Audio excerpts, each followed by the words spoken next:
Well, it finally happened. The help wanted FNAF VR, FNAF 7, call it what you want trailer came out. So the game isn't out yet. I mean, isn't that Scott's MO? He releases a trailer or a demo and then bam, boom, there's a game. But not this time! Scott's keeping us on our toes by not keeping us on our toes. Good move.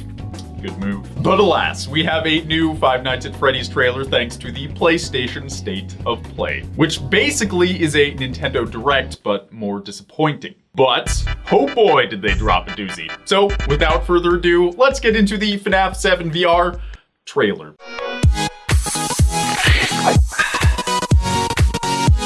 So I know most people show the trailer all the way through and then show their reaction, even though half the time they've already seen it, so it's actually a fake reaction. We won't do that here. I'm gonna assume you've already watched this glorious piece of history. So we're just gonna dissect stuff. We're not gonna watch anything.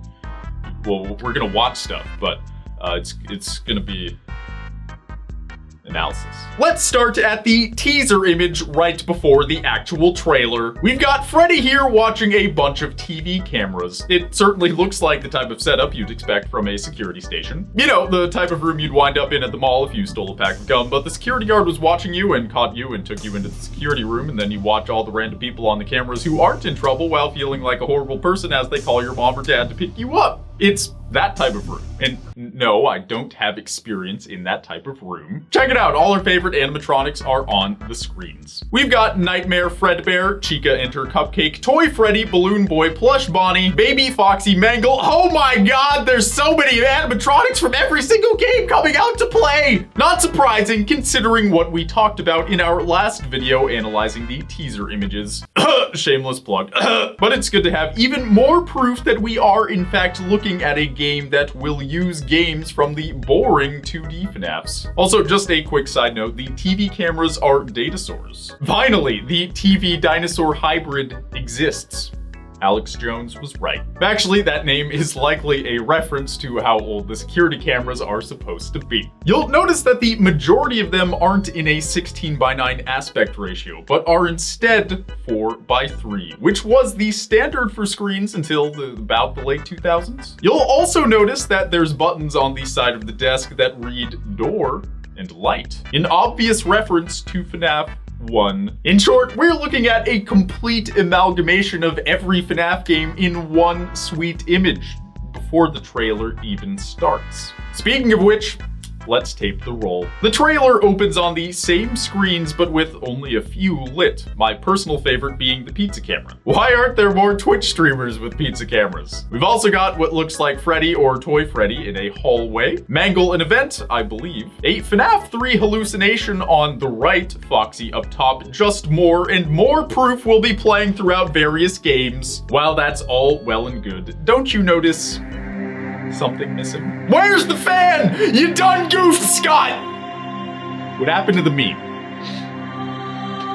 What happened to the meme? Okay, but in all seriousness, this intro does have something extremely important to point out. Did you notice the tool on the desk? I'll brighten up the image so you can get a better look. I think we're finally seeing the tool that purple guy was holding this entire time. An adjustable wrench. We always assumed it was a wrench, but now we're finally seeing it unpixelated and unpurpled. I can't imagine Scott just throwing in that little detail for no reason. That wrench is the very same one that Purple Guy used to dismantle the animatronics during the FNAF 3 minigames. As the trailer continues, it shows us the FNAF 1 stage. The lights go out, and suddenly we've got Freddy's music and the bear himself checking out the static screens before slowly turning his head. That's some creepiness for you. But don't worry, if someone were to light this place on fire, they have sprinklers. It's an odd detail to put in the trailer. I wonder why it's here. I feel like there's some significance to it because otherwise they wouldn't have bothered to model it. So we should keep our eyes peeled for any signs of like a fire during the game.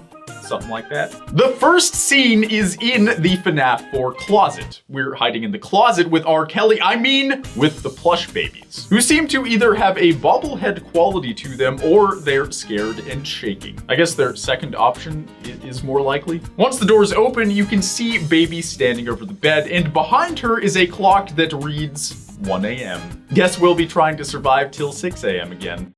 Never would have guessed that. You'll notice when baby turns her head, her eyes go from normal colored to red. This is her internal programming kicking in when there's only one child in the room. If I had to guess what's happening in this game, I would have to guess it's a spin-off of the FNAF 4 gameplay. Instead of just going to the doors and holding them closed, we can also hide in the closet. The plush babies let us know whether or not baby is in the room by shaking in fear when she is. That's just a possibility though. It also looks like the flashlight can be dropped and lost while you're playing, hence it just sitting on the ground. I tried to discern what that red light is coming from the bedside table, but I can't quite figure out what I'm looking at there. If anyone has any idea, feel free to let me know in the comments. Of course, the scene ends with baby closing the distance between us to give us some ice cream. The next piece of footage is FNAF 1. We have the power and usage bars on the left, the clock down below, and of course the different cameras to see where people are. I really liked what they did with FNAF 1 here. Remember, in FNAF 1, the doors were always in view when you weren't using the camera. That's somewhat hard to replicate, so they zoomed in the player's perception so you have to turn your head left or right to shut the doors or flick the lights. That's gonna make it much scarier, and it's a great choice compared to keeping the original field of view from FNAF 1. The next section has Fredbear walking towards us kind of slowly, and this was actually a bit disappointing to me. Jump scares are supposed to be scary. They should at least get the blood pumping some, you know, a little bit. But you can see exactly where Fredbear is, and it's no surprise at all when he jumps you.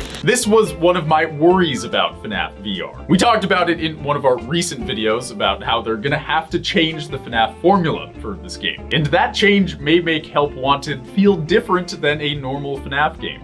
Besides just being VR. It's all explained in the video. As cool as it is to see these 3D models, this scene worried me because the jump scare was so obvious. However, this is certainly the FNAF 4 bedroom, and we have another clock in a different area this time. Next to it is a lava lamp. It's likely the red light during the baby game earlier. This is interesting because if it's that same lava lamp, it's changed positions, which means there's a change in time or a change in the games we're playing between babies and Fredbears. Also, before anyone gets upset about Fredbear's colors, Scott has already posted on Reddit that this trailer section was taken from an early build. So no need to get upset or worry about that. Next, we have Chica crawling with cockroach friends. As we expected, she's almost certainly in a kitchen. Those are definitely cup racks, and those are absolutely bread or pizza racks. The interesting part about this scene is the toxic container in the upper left. You probably shouldn't have toxic chemicals in the place where food is made. That's a health code violation! I actually have a friend who works as a health inspector, and he, in fact, confirmed with me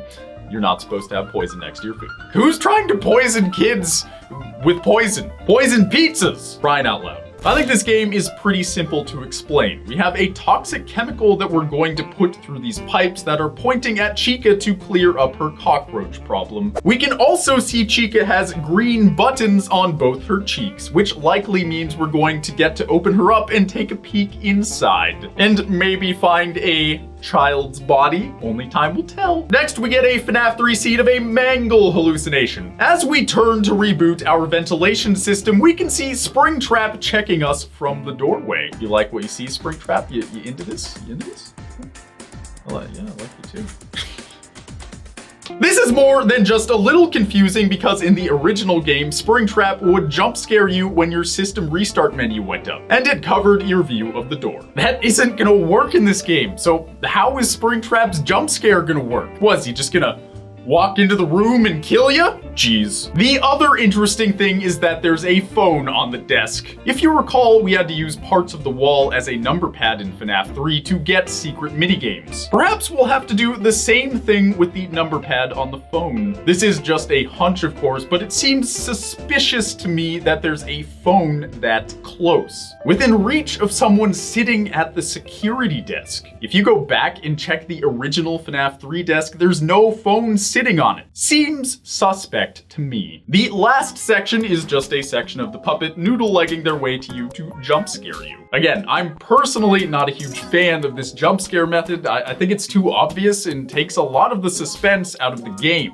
That's just my opinion, though. Maybe I'm being a bit harsh on it. I haven't really experienced the jump scares in VR yet, but it just seems odd to me. Couldn't I just look away from the jump scare? That's the main pro of VR, the freedom to look wherever within a game. I'm very interested to see how the jump scares turn out. I didn't find them particularly remarkable in this trailer, but we'll have to wait and see. Side note though, I did enjoy seeing the animatronic gang in 3D.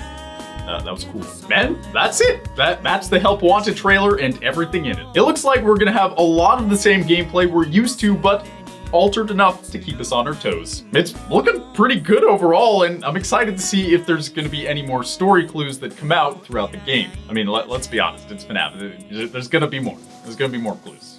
All right, come on.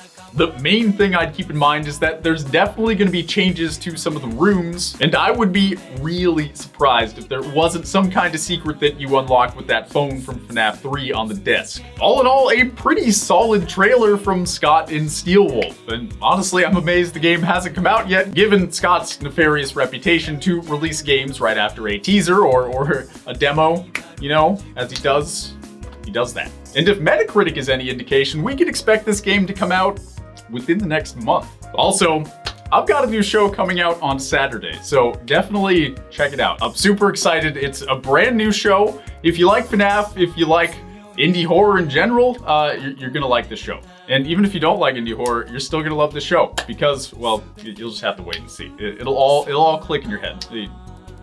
Saturday, subscribe, hit that bell, like you. I'm Grant. I'm Grant. Not Brent. I'm Grant. Grant Ball. Grant. I'm Grant. I'm signing off. I'll see you on Saturday.